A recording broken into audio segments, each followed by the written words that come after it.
Piali, Neno toca Lilica Altonac. Cuando el sol alcance su cenit, nosotros estaremos en la 13ª casilla de esta octava trecena. El tonali Matlacli Juan J.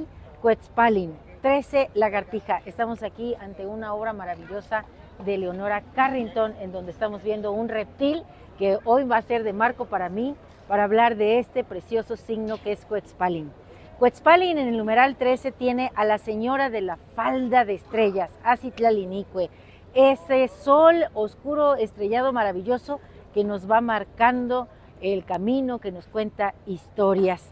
¿Y quién viene con ella acompañando? Un ave maravillosa que es el tos nene, la guacamaya verde. Hoy estamos de verde y el color es el amarillo porque es el rumbo del sur.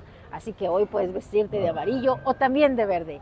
¿Quién viene acompañando a Cuetzpalin? Huehue Coyot, el señor del coyote viejo que nos habla de ese gozo por la vida, de ese pleno y ese resignificar nuestra sexualidad. Si no tuviéramos hambre, si no tuviéramos ganas de compartir con otros, ¿cómo podríamos existir como humanidad?